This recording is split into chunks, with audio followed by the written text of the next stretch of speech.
James Carter was a retired high school teacher who had always lived a quiet life. At 65, he spent most of his days tending to his garden, reading books, and going on walks around his neighborhood. James was known for being friendly and polite, but that didn't mean everyone in his small town appreciated his choice of attire. He often wore a red MAGA hat, a gift from his late wife, Sharon. For James, the hat wasn't just a political statement. It was a memory of their long conversations about the world and the debates they'd have over coffee. To him, it represented love, nostalgia, and the belief that different opinions could coexist. One sunny afternoon, James decided to stop by the local park for a stroll. The park was filled with families, joggers, and dog walkers. Everyone was trying to get the most out of the beautiful weather. As James walked along the path, nodding and smiling at passers-by, he noticed a woman glaring at him from across the lawn. She was giving him the crazy eyes for some reason. This woman wasn't someone James knew, but her expression was unmistakable. She looked ready for a fight. Dressed in bright athleisure wear and oversized sunglasses, she stomped toward him with an air of self-importance that was impossible to miss. People in the neighborhood jokingly referred to her as Karen, not her real name, but a nod to the internet meme for someone always ready to argue over the slightest inconvenience. In short, she was one of the Karens. James didn't know that, since he never was much of an incident maker. Karen, as she'd been dubbed, was known for her dramatic outbursts and tendency to escalate minor situations. To her, James's hat wasn't just a personal choice. It was a direct threat to everything she believed in. For her, it was like a weapon pointed at her face. As most of you can already assume, she thrived on confrontation, and today she had found her target. An elderly gentleman who had the Make America Great Again hat. Unfortunately for James, he was the only one around wearing a hat like that. She marched up to James, her face flushed with indignation. "Excuse me, sir," she began, her voice sharp and loud enough to attract attention. "Do you really think it's appropriate to wear that hat in a public place?" James stopped, startled by her tone. "I'm sorry, ma'am, is there a problem?" Karen scoffed, planting her hands on her hips. "Yes, there's a problem.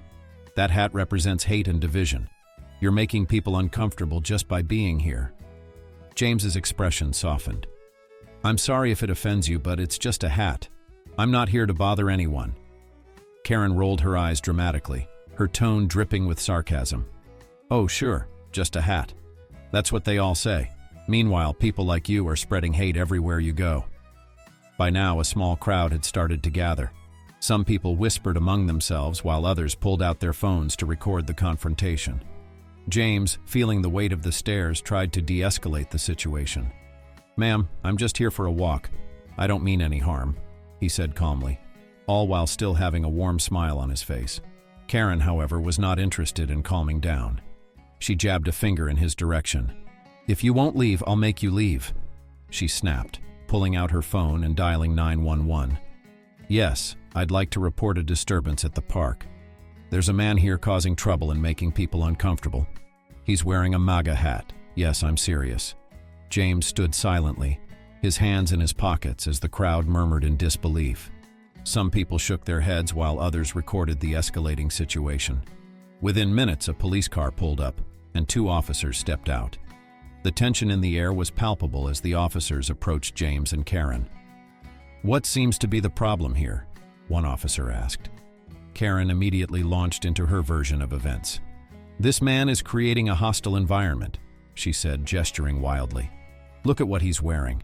People feel unsafe just seeing him here." The officer turned to James, who stood calmly. "Sir, is there any truth to this?" James shook his head. "No, officer. I'm just out for a walk. I'm not bothering anyone." The second officer glanced at the crowd and addressed Karen. "Ma'am, wearing a hat is not a crime. Unless he's threatening someone or breaking the law, there's no reason for us to intervene." Karen's face turned red. "But he's provoking people. He is provoking me as well. Look at him. That hat is a threat all on its own." The first officer sighed, clearly unimpressed. "Ma'am, we've assessed the situation, and there's no disturbance here. We suggest you let it go." Before Karen could argue further, a voice from the crowd spoke up. "Actually, officer, I'd like to say something." The crowd parted to reveal a young woman named Mia, who had been quietly observing the scene. "I was sitting here the whole time. This man didn't do anything wrong. He was minding his own business until she started yelling at him. Others began to chime in, supporting James and criticizing Karen for overreacting. Karen's confidence began to waver as she realized the crowd wasn't on her side. But the real twist came when the second officer turned to James and said, "Sir, if you don't mind me asking, what's the story behind the hat?" James smiled faintly. "It was a gift from my late wife. She and I didn't always see eye to eye politically, but we believed in respecting each other's views. She gave me this hat as a reminder of that." The pain could still be seen in his eyes, but as with most of the sad things in his life, James tried hiding it behind his warm smile. The crowd fell silent, and even Karen seemed taken aback. The officer nodded. "That's a beautiful sentiment, sir. Thank you for sharing." Karen, realizing the situation had turned against her, mumbled an apology and quickly left the park.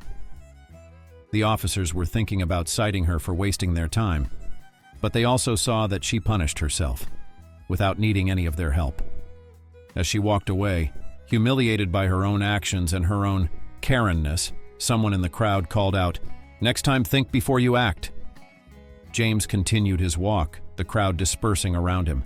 Several people approached him to apologize for Karen's behavior or to express their support. One man even said, "Thanks for handling that with so much class. We need more people like you. If you started arguing with that one, she would have followed you for miles to argue. She's from my neighborhood, and to be honest, no one likes her that much." James just glanced at him and shrugged his shoulders while smiling. Later that evening, a video of the incident went viral, sparking debates online about tolerance and understanding. While some criticized Karen's actions, others praised James for his composure and the message behind his hat. James, however, remained unfazed by the attention.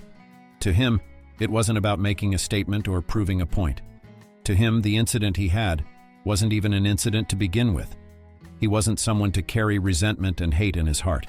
He only knew that by wearing the MAGA hat, he was honoring his wife and living by the values they'd shared: love, respect, and the belief that even in disagreement, people could find common ground. The next day, Karen faced backlash from her local community and online forums. She was forced to reckon with her actions, but James never held any animosity toward her. When asked about the incident by a reporter, he simply said, "I hope she finds peace. We're all just trying to navigate this world as best we can." James continued his walks, always wearing his MAGA hat, not to provoke but to remember Sharon and the lessons she'd taught him. As he strolled through the park, he became a quiet symbol of patience, resilience, and the power of staying true to one's values, no matter the challenges. If there is anything more annoying than a Karen, it's political Karen. Have you ever encountered one of them? If you have, let us know that story in the comments below.